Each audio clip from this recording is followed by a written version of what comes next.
Edgar Jimenez Lugo was just 14 years old when this video was filmed. Jimenez Lugo is known by the nickname El Ponchis. He laid out gruesome details of his life. What about, when was the first time for you and how did it happen? I was going on 13 years old the first time I took a life. One teenage hitman was paraded in front of TV cameras at 14 years old on an airport tarmac, calmly confessing to 4 murders in a voice that hadn't fully broken yet. And one DEA agent was recorded for 30 hours in a Guadalajara house being tortured to death. The cartel kept the tapes as a trophy, and the US government got them anyway. These are the most disturbing cartel recordings ever made public, starting off with the tapes that started everything.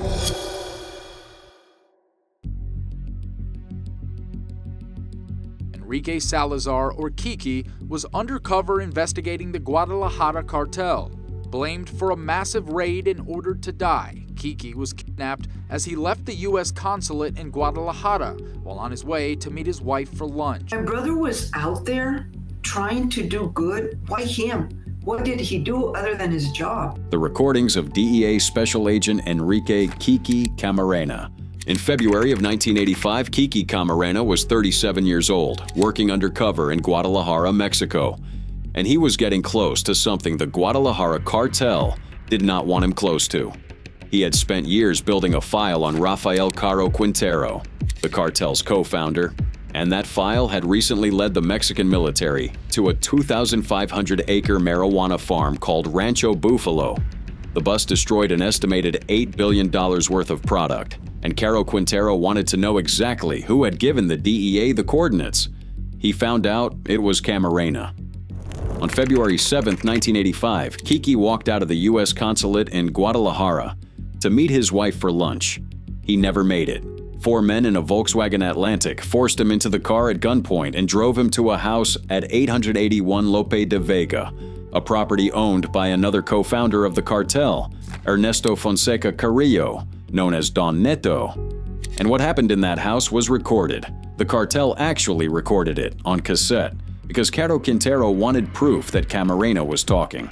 He wanted to know what the DEA knew, who else was on the file, who the informants were. He wanted to be able to play the tapes back and study them. For roughly 30 hours, Camarena was tortured by a team that, according to DEA testimony, included a doctor whose only job was to keep him conscious. The doctor would inject him with stimulants every time he started to lose consciousness, because they did not want him to die yet. They wanted him alive enough to answer. The tapes capture his voice the entire time, pleading, answering questions, screaming, and eventually praying. At one point on the audio, you can hear Caro Quintero personally interrogating him. The DEA eventually recovered the tapes after Camarena's body was dumped in a shallow grave in Michoacan. They have never been released publicly in full. The transcript was sealed, but agents who have heard them have testified that what's on those cassettes is the worst thing they have ever heard in their career. A man being kept alive for the express purpose of answering questions while being slowly killed, with a doctor in the room making sure it lasted as long as the cartel wanted it to last. And the truly disturbing part is not even what was done to him. It's that the cartel filmed and recorded it as routine. It's that someone, somewhere in that house, was watching the tape recorder, making sure it didn't run out of cassette.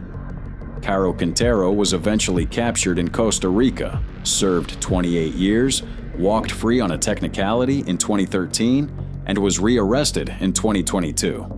Camarena's tapes are still considered the founding document of the modern war on the cartels.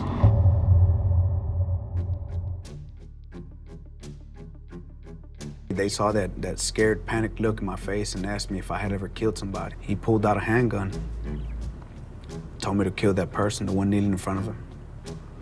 But while Camarena's tapes were sealed because they were too horrifying to release, this next recording was released by the Mexican government itself.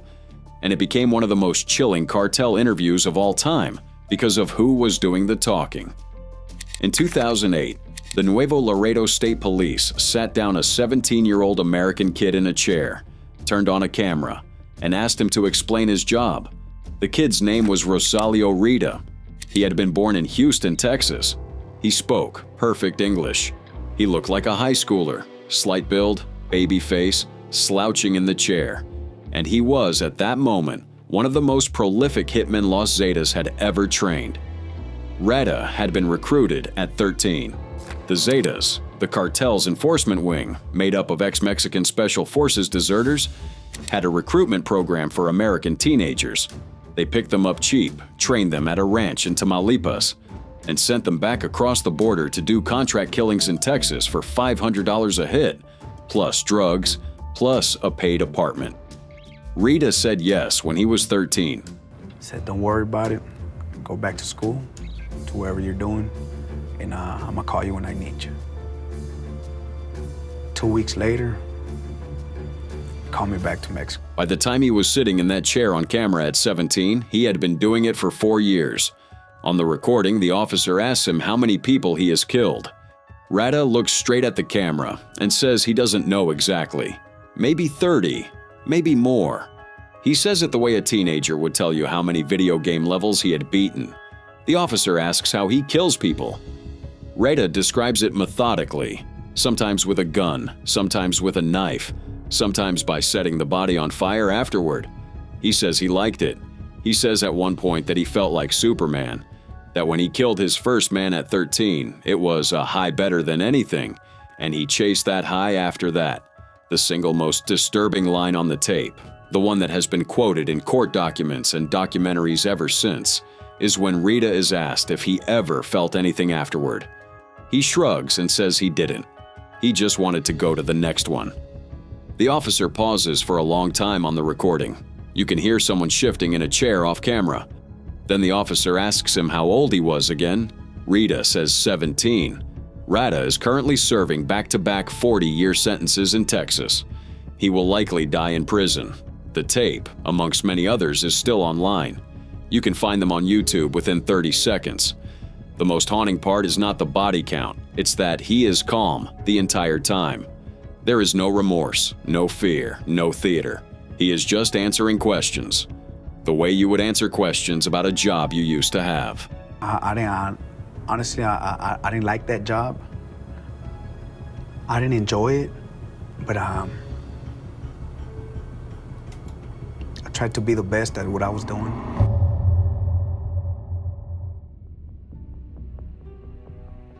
Le adelantábamos, militares detuvieron al adolescente de 14 años de edad, apodado El Ponchis. Él es integrante del Cartel del Pacífico y está acusado de degollar a sus adversarios. Edgar Jiménez Lugo fue detenido en Cuernavaca cuando pretendía viajar a Tijuana y luego a San Diego, California. Edgar Jiménez Lugo was just 14 years old when this video was filmed. Jiménez Lugo is known by the nickname El Ponchis. He laid out gruesome details of his life in organized crime. Rosalio Rado was 17 on his interrogation tape.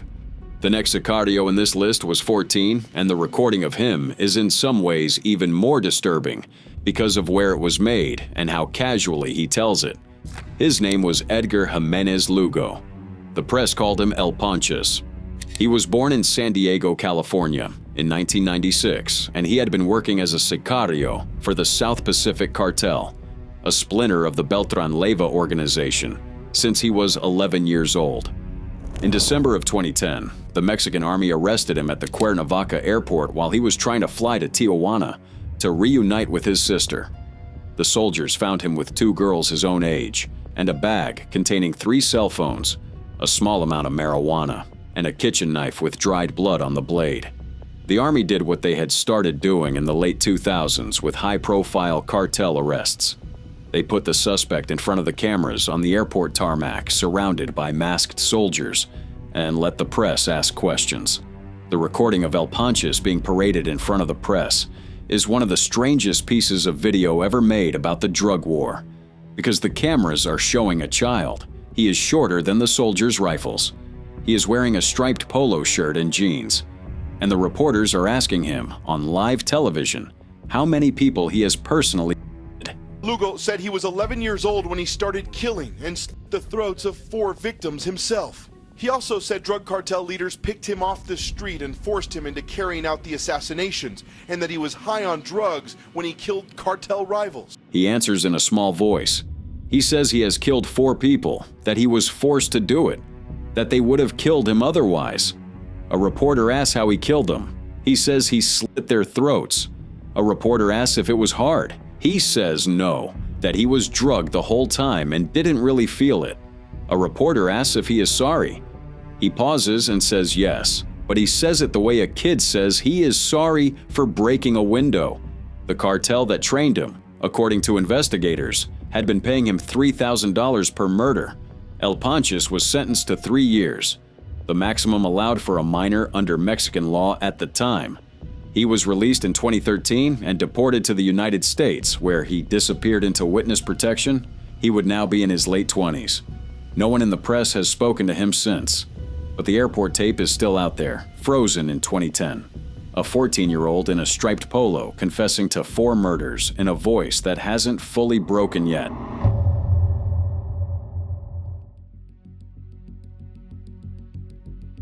Servando Gómez, la tuta, presunto jefe operativo de la familia michoacana, contactó a Milenio León. Entre otros temas, se deslindó de los ataques perpetrados el jueves y viernes contra instalaciones policíacas en Irapuato y Silao, Guanajuato, que dejaron, como usted recordará, un saldo de 3 agentes muertos y casi 20 heridos. While El Ponchis was being paraded in front of cameras by the military, this next cartel boss was running an actual television operation of his own. And what eventually leaked out of his hideouts in Michoacan was a library of recordings so politically explosive that it brought down a sitting governor's family. Servando Gómez Martinez, known as La Tuta, the teacher, because he had actually been one before joining the cartel, was the leader of the Knights Templar cartel, the Caballeros Templarios. From his hideouts in the mountains of Michoacan between 2011 and 2015, La Tuta did something no other cartel boss had ever really done. He sat down with journalists, with politicians, with priests, with kids, and he let them record him. He gave hours of interviews. He thought he was building a public legacy as a kind of Robin Hood figure. What he was actually doing was creating evidence. The most famous of the recordings came out in 2014, when video surfaced of La Tuta sitting at a table with Rodrigo Vallejo Mora, the son of the sitting governor of Michoacan. In the video, La Tuta and the governor's son are having what looks like a relaxed, friendly meeting. They are talking about money, about favors, about how the governor can help the cartel, and how the cartel can help the governor. The governor's son is laughing on the recording. Behind them, off camera, you can hear other voices, sicarios in the room, men with weapons. The governor's son does not look frightened. He looks comfortable. He looks like a man among friends. When the tape leaked, the entire state government of Michoacan imploded. The governor at the time, Fausto Vallejo, was forced to resign on what was officially called health grounds. His son was arrested. The video was played on national television in Mexico for weeks. La Tuta himself was finally captured in 2015 in a small house in Morelia. When the soldiers came in, he did not fight. He simply asked to be allowed to put his shoes on first. What is most disturbing about the La Tuta tapes is not the violence. There is almost none in them. What is disturbing is how normal everything sounds. A cartel boss and the son of a state governor sitting at a table, talking about percentages and election cycles, the way 2 business partners might. The recording forces you to realize that for whole sections of Mexico, the cartel and the government were not in conflict. They were the same room.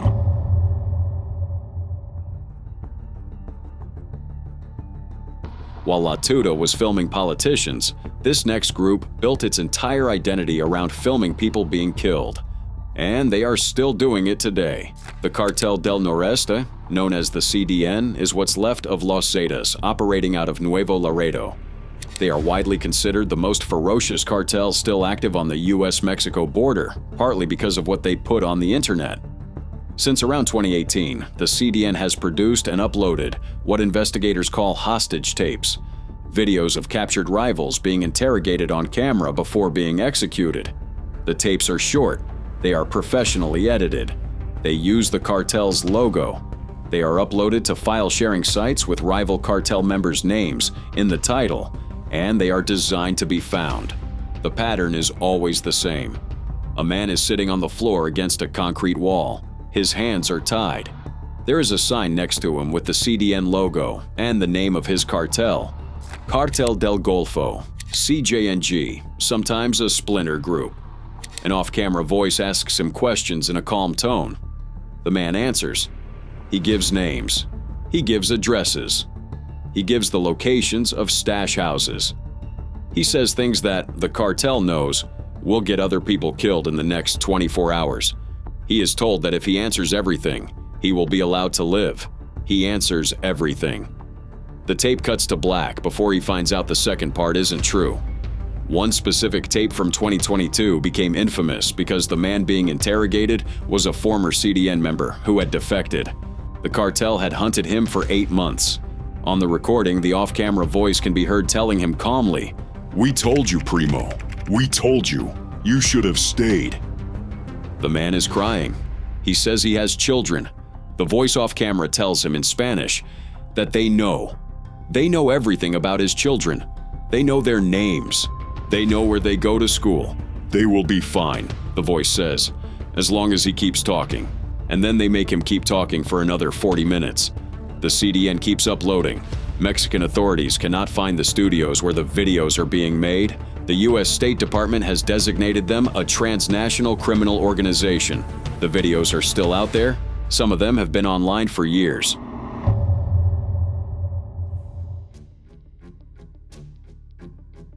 So now to the latest on the trial of Joaquin El Chapo Guzman. The jury has now heard more secretly recorded phone calls, but this time they're actually hearing the voice of El Chapo himself. While the CDN broadcasts on purpose, this next cartel boss got caught on a recording he did not know was being made. And that recording, more than anything else, is what put him in a U.S. Supermax for the rest of his life. Joaquin El Chapo Guzman Loera, the head of the Sinaloa cartel, was paranoid for a reason. He had been the most hunted man in the Western Hemisphere for almost 2 decades. He had escaped from one prison through the laundry. He had escaped from another through a 1-mile tunnel that came up inside the shower of his cell. He used encrypted phones. He used couriers. He used a system of nested communications where one phone would call another phone in the room, which would call another phone in another country before it ever reached him. He thought he was uncatchable. What El Chapo did not know was that one of his most trusted IT engineers, a man named Christian Rodriguez, had flipped. Rodriguez had been recruited by El Chapo to build the cartel's communications network.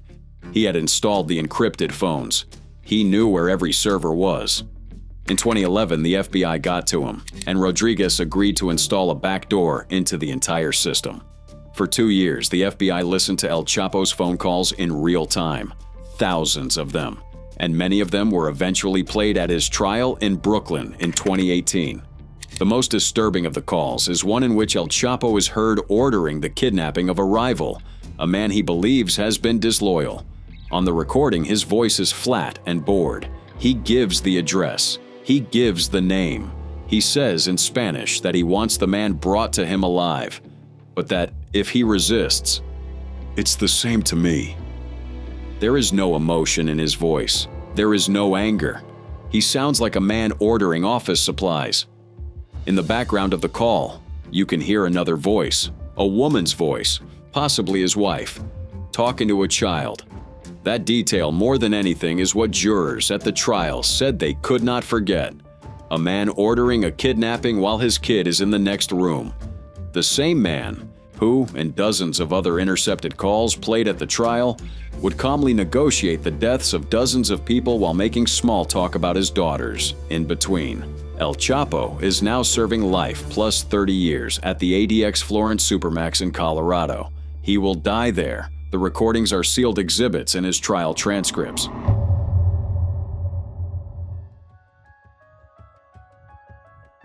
Mexico is claiming another victory in its drug war. The fugitive known as the Barbie is under arrest. Authorities say 37-year-old Edgar Valdez Villarreal earned his nickname for his fair skin and blue eyes. El Chapo never gave the cameras a reaction.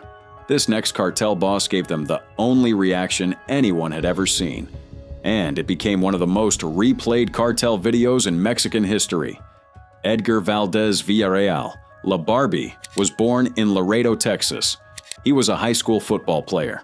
He was blonde and blue-eyed, and looked nothing like what most Americans imagine when they picture a cartel boss. By 2010, he was the head of one of the most violent factions of the Beltran Leyva organization, operating in the suburbs of Mexico City. He was responsible for, by his own later admission, dozens of murders. He was on the U.S. State Department's most wanted list with a $2 million bounty on his head. On August 30th, 2010, Mexican federal police raided a safe house outside Mexico City and arrested him without a single shot fired. And then they did something that became famous. They walked him out in front of the cameras the way they had walked El Ponchas. They put him in front of journalists, surrounded by masked officers, hands cuffed, and they asked him questions on camera. LaBarbie did something nobody had ever done in a Mexican press parade. He smiled, he laughed, he cracked jokes with the reporters. When asked if he was guilty, he grinned and said yes, then made a face at the camera. When asked if he had killed people, he laughed and said the question was complicated. The video is, on its surface, almost cartoonish. A blonde man in a green polo grinning at the press, while admitting to running one of the most violent cartels in the Western Hemisphere. But what makes it disturbing is what's underneath. LaBarbie was not crazy. He was not playing it up. He knew at that exact moment that he had been arrested with enough money and enough connections to negotiate. He believed, and he was eventually proved right, that he could turn informant and trade his way to a reduced sentence. He was smiling because he had already won, in his own mind, the game that had just been called against him. LaBarbie is currently serving 49 years in U.S. federal prison after being extradited in 2015. He is reportedly still cooperating with U.S. authorities. The arrest video is still one of the most viewed pieces of Mexican news footage of the 21st century. It is studied in journalism schools. It is shown in cartel documentaries. And the most disturbing thing about it is still the smile.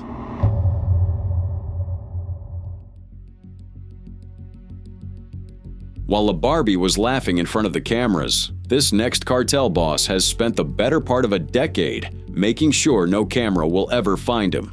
There is exactly one piece of footage of him in circulation, and the way it leaked is its own disturbing story.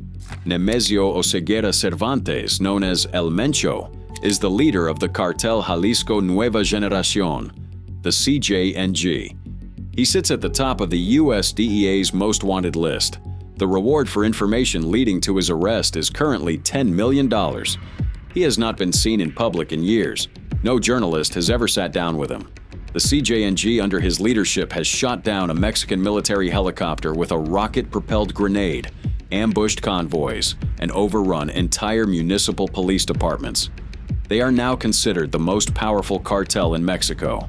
The footage that does exist of him is a short clip that surfaced online around 2018, allegedly filmed inside a CJNG safe house in the mountains of Jalisco.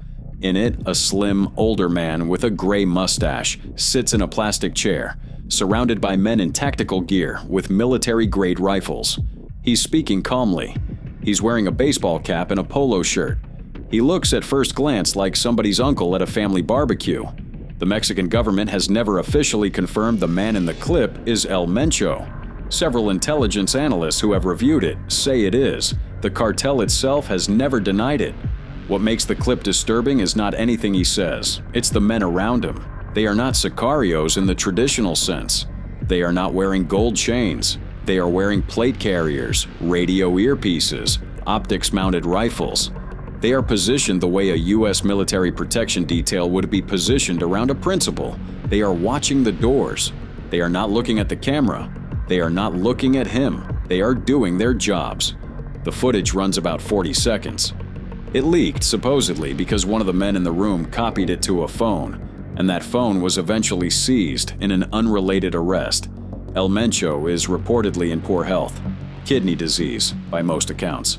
He has named a successor. The cartel is preparing for a transition, and the T-single 40-second clip is, for now, the only piece of visual evidence that the most hunted man in the Western Hemisphere is still alive.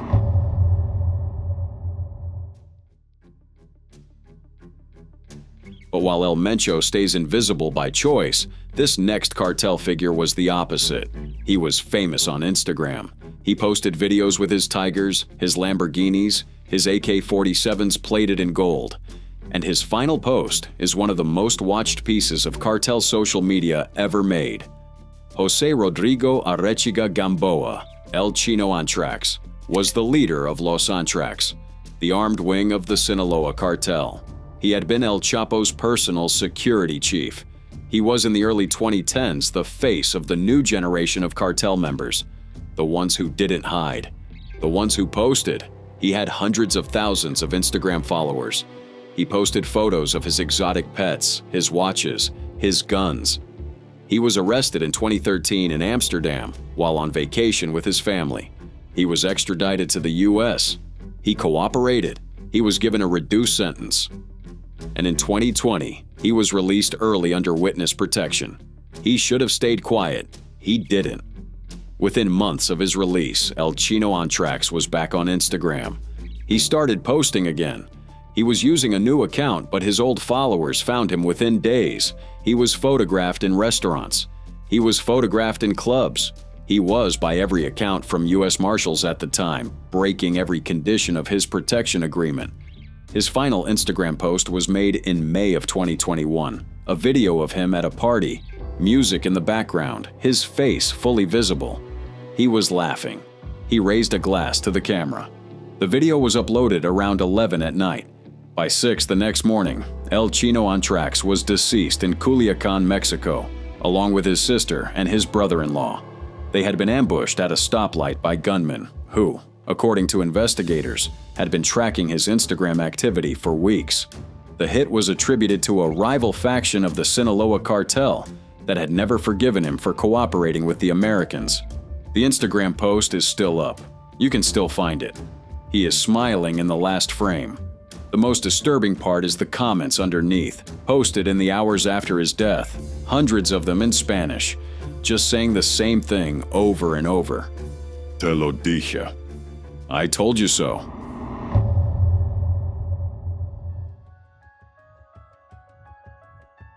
While El Chino Antrax posted the video that got him killed, this last recording is one the cartel filmed deliberately and then released the same day, like a press statement. On October 14, 2019, a convoy of Michoacan state police officers was driving down a rural road near the town of El Aguaje. They were on their way to serve an arrest warrant. They were lightly armed, they had no air support, and they had been set up.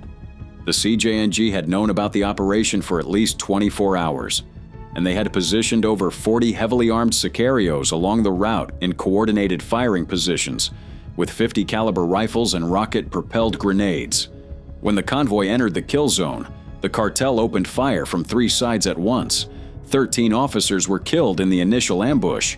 Several more were wounded. And while it was happening, members of the CJNG were filming.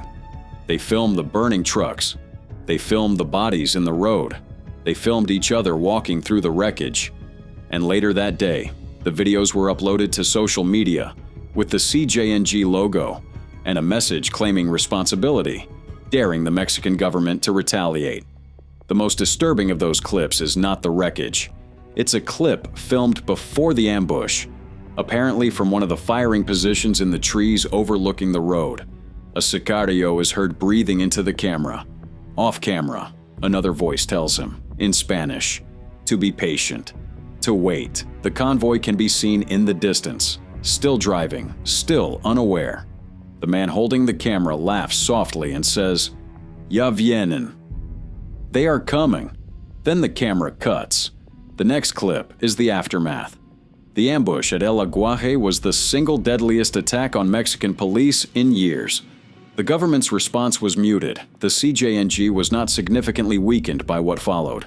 No senior leadership was captured. The cartel kept the videos online for weeks. Some of them are still findable on Telegram channels and mirrored sites, more than 5 years later. What makes the El Aguaje footage so disturbing is the calm.